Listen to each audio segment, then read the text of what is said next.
That's ridiculously good. I'm Mark Matsumoto and welcome to my Tokyo kitchen. Today I want to show you how to make an easy side dish by marinating Japanese mushrooms like Shimejis, Shiitakes, or maitakes. And you can prep it in advance and let the mushrooms pickle so it's perfect for entertaining. Alright, let's jump into the ingredients. The first thing you're going to need is 500 grams of mushrooms. The more varieties you use, the more interesting the flavors and textures are going to be, so try and look for at least 3 different kinds. I'm using a blend of Japanese mushrooms including 200 grams of shimeji or beach mushrooms, 100 grams of maitake or hen of the woods mushrooms, and 200 grams of nameko or butterscotch mushrooms. We're also going to need 2 tablespoons of olive oil, a 1/4 teaspoon of salt, chili flakes to taste, 2 tablespoons of rice vinegar, 1 tablespoon of dashi soy sauce, and 1 tablespoon of dark brown sugar. For the herbs, I'm using 5 grams of basil leaves and some scallions or chives for garnish. To prep the basil, I'm gonna pick the leaves off of the stems and then stack and roll up the leaves.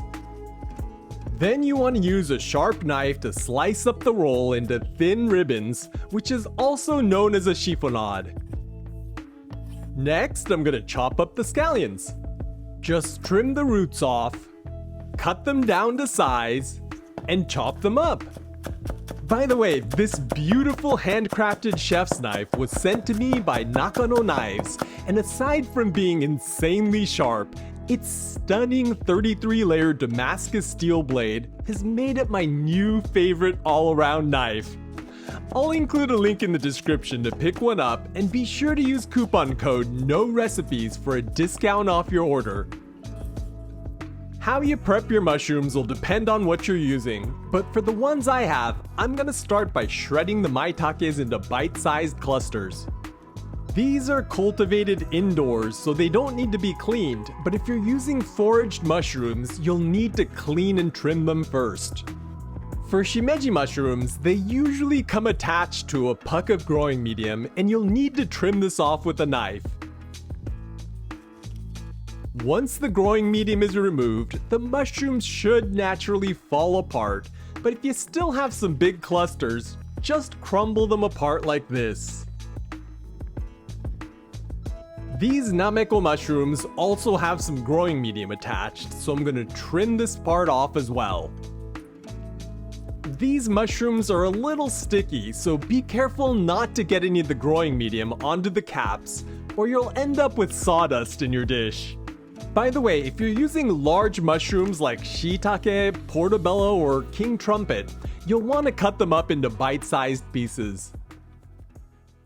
To saute the mushrooms, I've got a large pan over medium-high heat, and I'm gonna add the olive oil, mushrooms, and chili flakes. The goal here is to wilt the mushrooms first, which will cause them to release a bunch of liquid, and then we can burn the liquid off so that we can brown the mushrooms. Whoops! I just realized I forgot to add the salt.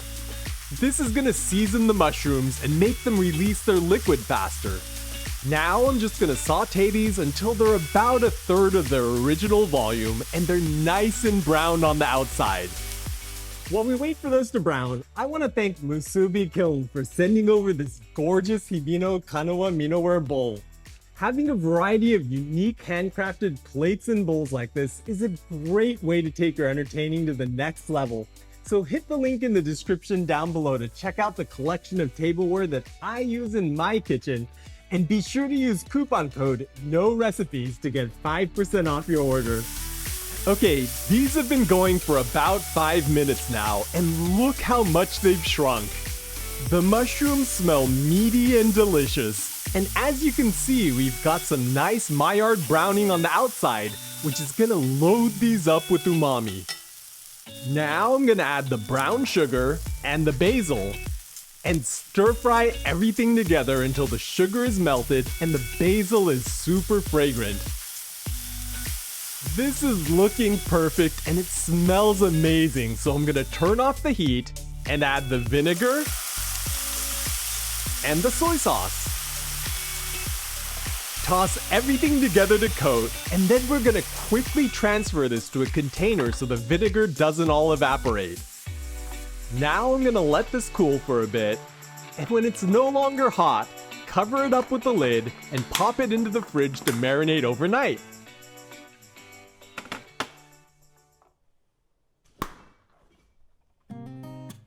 Okay, let's see how these are looking. The flavors have had a chance to mingle and get friendly with each other, so let's get these into a bowl to serve them up. Then I'm gonna top this off with a sprinkle of fresh scallions to garnish. And our Japanese marinated mushrooms are ready to eat. Okay, these Japanese mushrooms have been marinating overnight and they smell amazing, so let's try them out. Itadakimasu. Oh, you know what this reminds me of? It literally smells like a cheeseburger. All right, let's dig in. Get a bunch of different types of mushrooms. Pure umami. As you bite into it, that olive oil spreads the umami around your mouth and coats your taste buds. And then you've got some sweetness coming from that brown sugar, along with a nice refreshing tang from the vinegar that keeps it from becoming too cloying.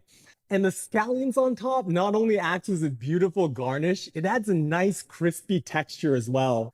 These mushrooms would make the perfect canapé on some cheese and crackers, or work as a side dish for your next holiday meal. So I hope you'll give it a try. Well, I've got some baking to do, but check out this playlist for more make-ahead sides. And I'll catch you in the next one.